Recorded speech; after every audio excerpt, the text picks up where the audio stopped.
Good afternoon, Bronx Arts. It's Mr. Naruski on Tuesday afternoon, and this video is going to help you with your social studies work for Wednesday, June 10th.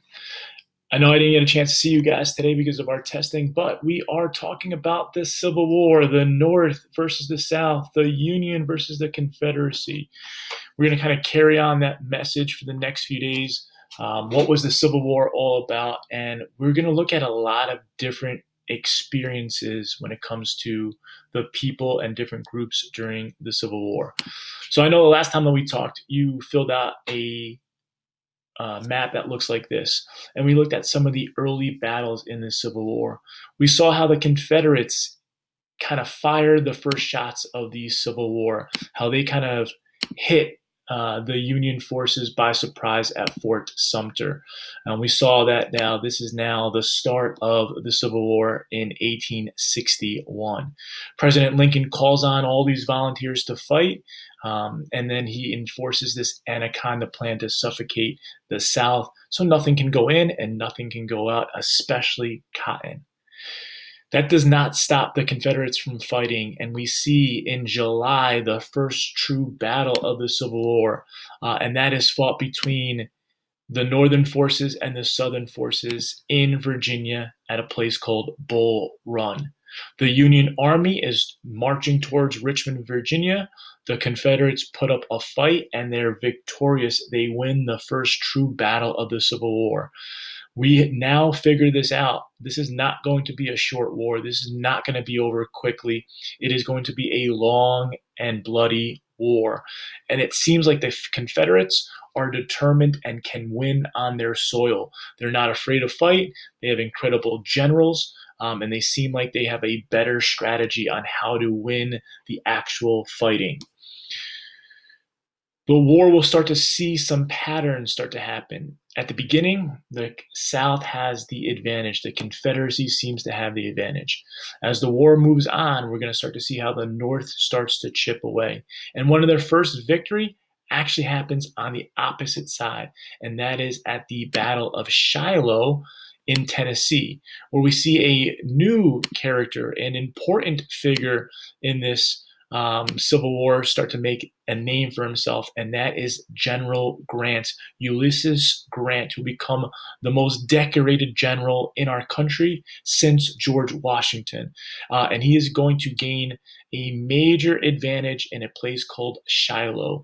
He is not afraid to be hit with some bullets and respond the next day, trying to whip the enemy on the battlefield. And the goal out west is to control the Mississippi River. That is the lifeblood of the South. If you could control the Mississippi, you could literally split the South in half, and that's what the Union is going to do out west.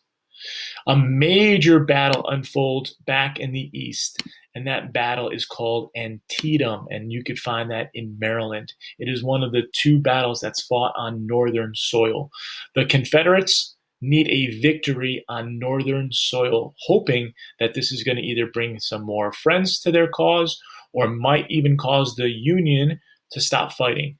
But unfortunately, it does not turn out well. It is the bloodiest battle in the Civil War. Over 24,000 casualties, people that are dead or have been injured. But it is a victory for the Union. Notice I'm putting that in blue. And Abraham Lincoln uses that as a platform to announce one of the most important documents, the Emancipation Proclamation, which freed the slaves in the South. And we're starting to see how this war unfolds. If you need your notes, this is what you filled in on Monday. What we are going to look at tomorrow is how different groups of people experienced the Civil War. This is not just a war fought between soldiers that don't like each other. This Civil War impacts everyone living in this country. Brother against brother, cousin against cousin. Maybe your wife came from a slave-owning family and your parents came from an abolitionist family. Now the Civil War pins you, against your neighbors, against people that live in different parts of the country. And we're going to see this divide using primary sources. Some of these sources are going to have you read about soldiers' perspective. Other Sources are going to ask you about how weapons impacted different groups of people, what new weapons were taking place, and how this kind of changed the landscape of war.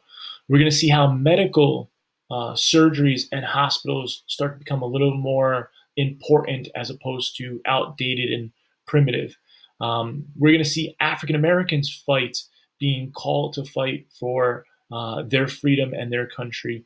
And we kind of refer back to Frederick Douglass, not just an abolitionist, not just someone that has the power to speak, but also the power to write and persuade people for a specific cause. And then last but not least, we're also going to see how New York City experienced the Civil War. Even though not a single battle was fought, we're going to see draft riots, people rioting from the draft. So don't think of the Civil War as, well, it's the Northern Army versus the Southern Army, and that's it. No, the Civil War impacts a wide range of people living in this country. It is by far the most diverse war up until this point in our country's history. So if you want to get jump started, you could read these sources tonight. You can get familiarized with them. There are short response questions that follow each primary source, and I like you to use complete sentences when answering them.